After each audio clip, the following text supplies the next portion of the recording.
On est ici à Montfavet, devant l'atelier de lutherie de Loïc Muller. C'est dans cette ancienne orangerie que le jeune homme de 29 ans fabrique et répare ses guitares. On va aller lui dire bonjour.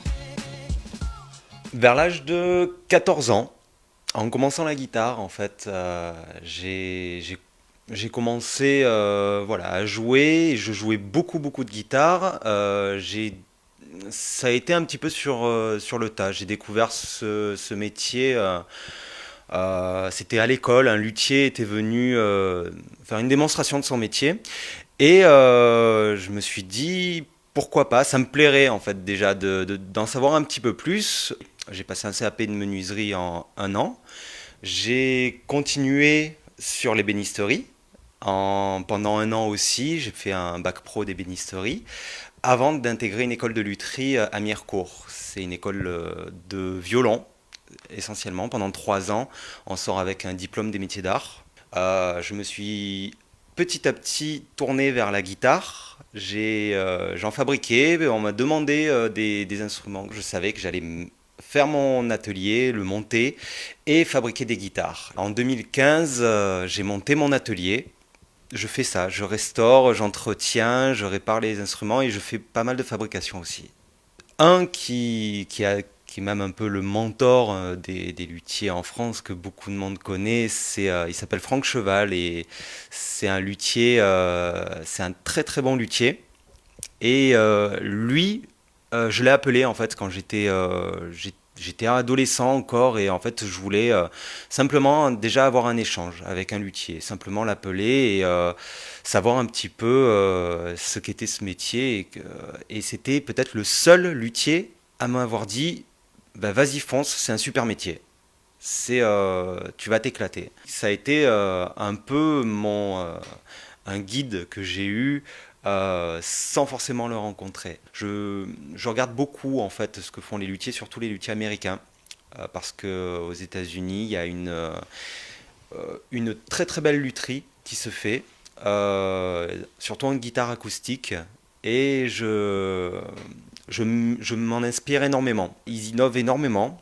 Et je trouve ça super intéressant. On peut regarder sur Facebook, Instagram, sur YouTube. On trouve vraiment énormément de luthiers qui vont montrer leur travail, qui montrent comment ils font en fait, les barrages qui sont à l'intérieur de la guitare, comment ils vont faire pour faire les vernis, comment ils vont faire pour assembler leur structure. Toutes ces choses-là, ils osent vraiment montrer leur travail et ça fait vraiment avancer. On se dit mais là c'est super, ils ont des super idées, allez on teste, on fonce et en fait ça marche très bien. Ça fait des super instruments. Ça fait un peu plus de 3 ans que j'exerce en tant que, en fait, dans mon atelier. Les commandes, c'est surtout pour des personnes qui veulent quelque chose de vraiment particulier. Mais souvent, j'ai des instruments à laisser. En fait, je fabrique d'avance. Parce que quand on achète une guitare, surtout une guitare de luthier, même voilà, des guitares quand même à des prix assez importants, on a besoin d'essayer avant de pouvoir acheter. On a besoin d'avoir un avis sur l'instrument. Souvent, c'est la personne tombe amoureuse et part avec la guitare. C'est la plupart du temps, ça marche comme ça. S'il y en a plus, bah, il commande. Les restaurations, les réparations, les entretiens, ça on en a enfin, toutes les semaines. Mais des fois, on peut avoir des belles surprises et des musiciens qui veulent réparer de très vieux instruments. Bah, comme là, j'ai une très vieille guitare, une très vieille guitare manouche à restaurer, qui a été faite dans les années 50 et qui a beaucoup joué en fait. C'est énormément de travail à faire et là c'est très intéressant pour nous parce qu'on découvre beaucoup de choses quand on restaure des vieux instruments. Chaque luthier a un petit peu on va dire sa patte pour ça. Donc ça c'est très bien de découvrir comment il a fait. Et surtout que bah, l'instrument, il est arrivé jusqu'ici en vie. Donc du coup, faut prendre un petit peu exemple. Faut se dire, bah, voilà, j'aimerais bien que moi, mes instruments, ils puissent vivre aussi longtemps, quoi. Moi, ce qui me plaît le plus, c'est lorsque je reçois des SMS, souvent, de musiciens qui ont mes instruments et qui me disent, mais ta guitare, elle sonne de mieux en mieux. Ça, c'est vraiment une satisfaction énorme. La reconnaissance du travail. Et je trouve que les musiciens sont de plus en plus sensibles au travail de l'artisan aussi, d'avoir une guitare faite à la main et de se dire que ben voilà, il y a quand même un gars qui a passé son temps, qui a vraiment choisi ses essences de bois, qui a passé vraiment énormément de temps derrière ses outils pour fabriquer cet instrument. Et ça se ressent après au niveau du jeu. On va dire l'âme de l'instrument n'est pas la même en fait. Voilà, ça change beaucoup, ça change énormément même. Je m'améliore de guitare en guitare. Faut savoir que ça va dans le tout petit détail en fait. La lutherie, c'est ça, c'est que du minuscule détail qui fait que l'instrument va être bon. Généralement, je me dis, mais là c'est génial, c'est encore mieux qu'avant. Même elle vient juste de sonner, elle sonne mieux que mes autres guitares déjà.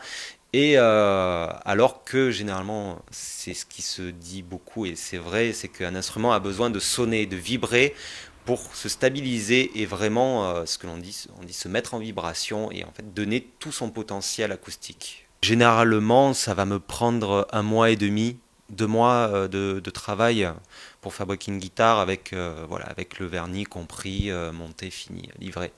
Là, après, il y a un autre problème, c'est le temps aussi. Il faut aussi Enfin, c'est la météo plutôt. C'est-à-dire qu'il faut travailler en fonction de la météo. On ne travaille pas, on ne colle pas des pièces lorsqu'il fait trop humide dans notre atelier. Donc ça, on calcule l'hygrométrie, en fait, avant collage, avant toutes ces choses-là. Enfin voilà, c'est très important. Sinon, l'instrument, à un moment donné, il va se casser. Donc ça, c'est des choses à prendre en compte. Voilà, c'est, comme je vous dis, c'est que des petits détails.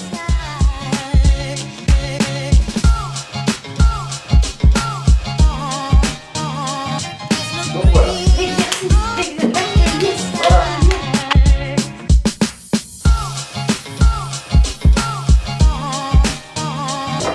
Attends, on commence de quel côté? Et là, on construit quoi en fait avec ça, avec cette petite pièce? Alors, cette petite pièce, c'est vraiment le début, mais le tout début de l'instrument. La première chose à faire dans la guitare, c'est de faire ça, le côté, c'est-à-dire les éclisses. Donc on va cintrer des lamelles de bois assez fines.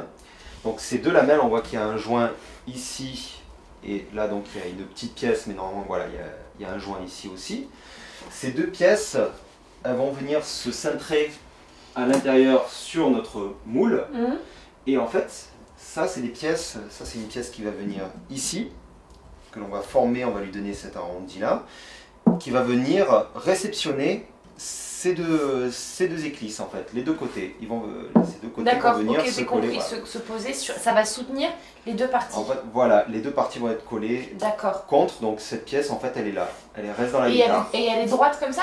Elle est droite, elle est comme ça en fait. Elle est exactement comme ça, c'est juste que là il faut qu'elle soit plus petite quoi. Voilà, il faut qu'elle soit un peu plus fine parce qu'on va pas mettre un gros bloc à l'intérieur. Il faut faire attention au poids aussi dans les guitares. C'est quoi comme bois? C'est d'épicéa. Et est-ce que tous les... dans une guitare, est-ce qu'il n'y a qu'une essence de bois? Non. Là il y en a énormément, on peut utiliser vraiment différentes essences. Là par exemple, là c'est pour un stage, il y a une personne qui vient faire fabriquer sa guitare chez moi. Et je lui ai mis des essences quand même assez simples, on va dire, pour la guitare. C'est de l'acajou, voilà, pour les éclisses et le fond. Et là, il y a de l'épicéa. Le truc, c'est qu'il faut savoir que l'épicéa, c'est un peu le moteur de notre guitare.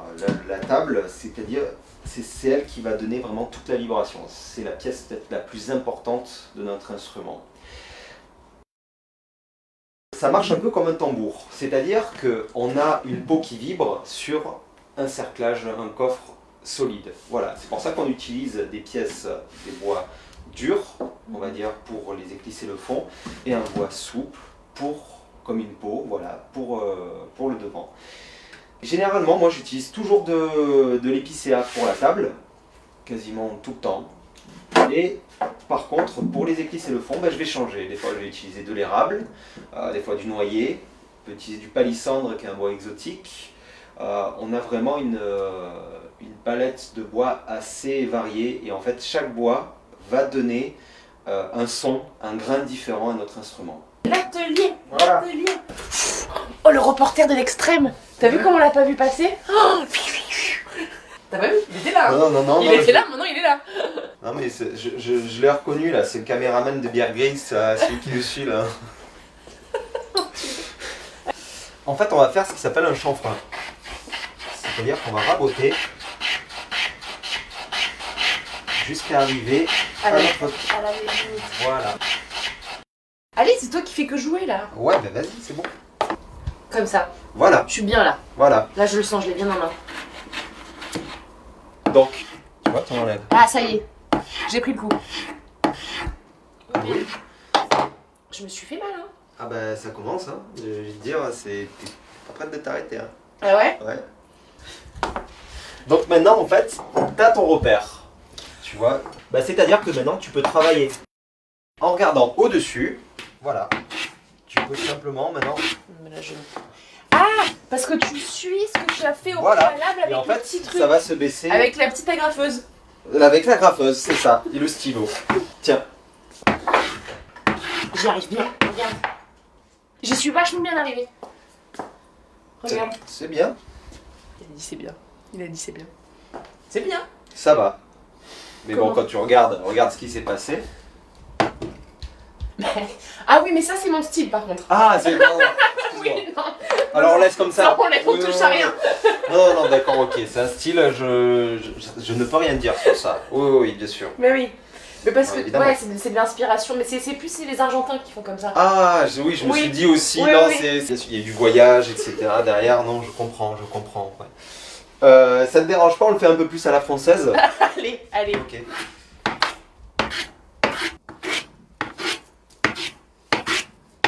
Voilà. Oui. Ouais, D'ailleurs, ouais. tu fais de la guitare toi?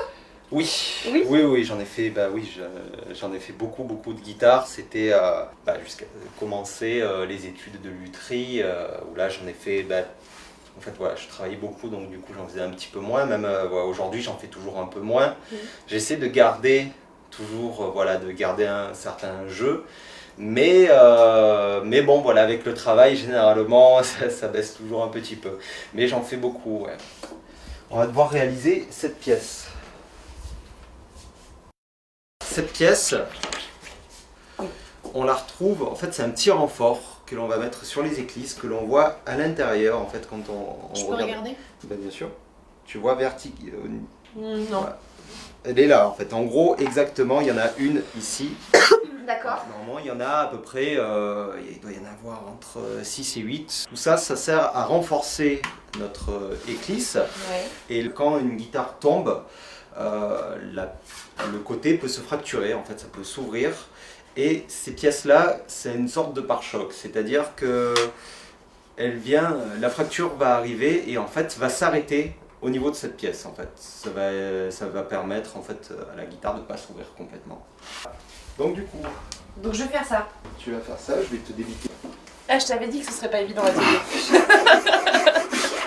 Allez, C'est fatigant, hein. Tu m'as pas dit à ce point-là. Je vais quand même le serrer là. Voilà.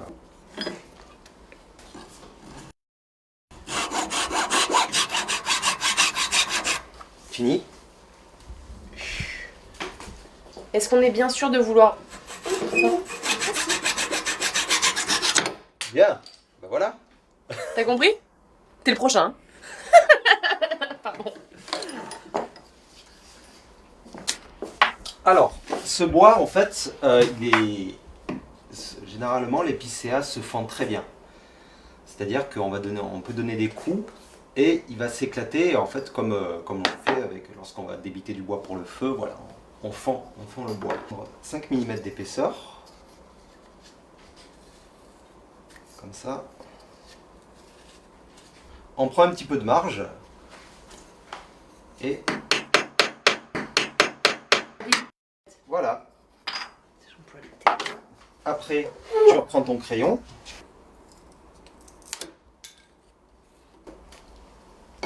Tu peux donner un peu de rabot. Alors, attends. Voilà. Maintenant, il faut faire cette forme. D'accord. Ici. Je prends à l'œil le milieu. Ah oui, d'accord. Oui, non, mais bon. Voilà. Mais parce que ça, c'est ta petite touche, t'es pas obligé de faire un truc mignon dessus. C'est un peu mécanique aussi, c'est-à-dire que tu as plus d'épaisseur au milieu, en fait c'est le milieu qui est le plus fragile généralement, donc je laisse plus d'épaisseur au milieu pour venir soutenir et j'affine en fait, et ça permet en fait d'avoir aussi cette petite forme, un truc assez joli, et à la fin, tu prends le rabot, et c'est à ce moment-là que généralement tu te bouffes les doigts. Voilà, et moi je vais devoir le faire ça? Tu vas devoir le faire. D'accord. Voilà. Et on arrête l'atelier quand j'ai perdu un doigt? C'est ça. D'accord. C'est quand t'en as plus quoi. Parce que, Ah oui. Donc, tu commences, tu mets. Vas-y, Je assieds-toi. m'assois. Oui, bien sûr. Je bien suis sûr, tout bien comme sûr. toi. Hein. Alors attends. Hop. Donc là j'ai le droit de faire comme du saucisson. Ouais, tu peux parce que faire. c'est petit. Oui, oui, oui. D'un côté et de l'autre. Pas sur le rebord. Oh, non, c'est Non, pas c'est pas la peine là. Non, C'est vrai que c'est friable, on le sent que c'est friable. Ouais. Ensuite, on a le crayon. Côté plat, la partie que je garde. Comme ça. Voilà. Alors, tu te mets pas dessus, tu te mets un peu derrière. Ah oui, c'est vrai, on a dit qu'on garde un peu. Voilà. Ici. Et je tape. Non. Si. Oui, oui, oui. Alors, pas tes doigts. Comme ça. Non. Là, t'allais perdre un doigt. Comme ça? Voilà. Utilise ces outils. Alors, petit à petit, oui. Ah, parce que là, il vient sur. Regarde. C'est pas grave. Ah, j'ai été. Regarde. Pile. Alors, maintenant, tu vas le raboter. Tu vas venir faire cette partie et tu peux le faire au rabot ou au stylo, comme tu veux. Ils sont beaux tes outils. Hein. Ouais. C'est beau hein, ces outils quand même. Tu Tu t'as mis les mains. Non, tu mets pas les mains. Parce que du coup, il s'est calé. J'ai mal. Ah, tu t'es fait une boursouflure. Eh ben oui. Oh merde. Tout à l'heure, mais elle se reboursoufle, j'ai l'impression. Ouais. C'est le problème, ça.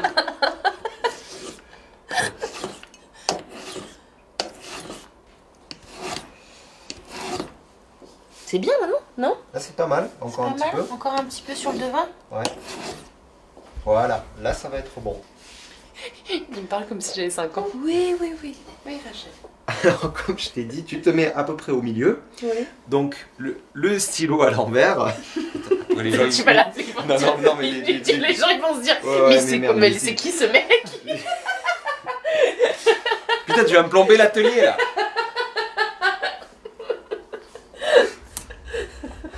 Voilà.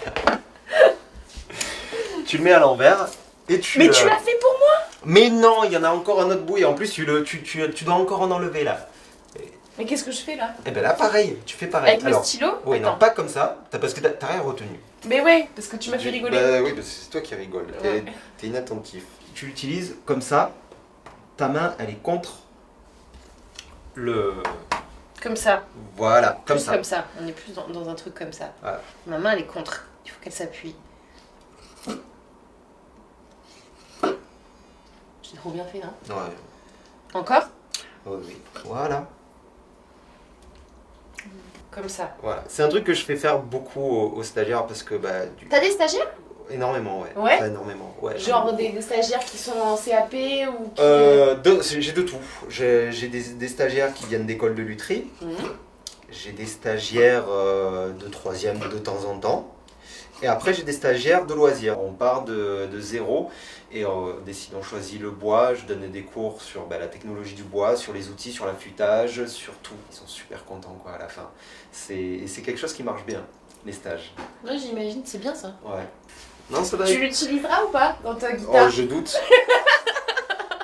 Moi je trouve que voilà, il en faut aussi des comme ça.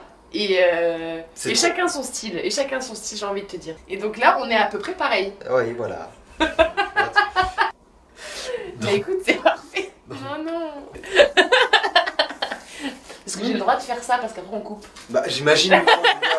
J'ai le droit de lui envoyer des trucs. Mais tu ne déconcentreras pas. Hein. Je vois, t'as vu, il est en méditation, il est comme ça. Du coup, oui, ma pièce est finie. C'est Ta un pièce n'est succès. pas forcément finie parce que on va dire un succès, c'est quand même. Un succès. Si, c'est un succès. Voilà, regarde, là t'as vraiment. Ça, c'est une ma pointe. pièce. Non, c'est la mienne. Là, c'est ta pièce. On sent que bon, elle est bien, tu vois, mais elle est pas. C'est pas top. C'est pas top. Ouais. Je suis trop. Trop argentin, encore une fois. C'est toi qui es argentine là. Hein, je veux dire, moi là, moi j'ai décidé de rester dans la. Elle est très jolie ta pièce. Ah bah merci. Voilà. Merci beaucoup. Voilà, Merci, c'est terminé. merci, au revoir. Je sais pas, je vais pas te faire beaucoup de choses Non, d'autres. J'ai parce déjà que- la boursouflure. Donc là, voilà, j'en peux à mon avis, il faut amputer. Vraiment une fillette. Hein. Un grand merci à Loïc Muller pour son accueil et sa pédagogie. Quant à moi, je vous retrouve très prochainement pour un nouveau repartage.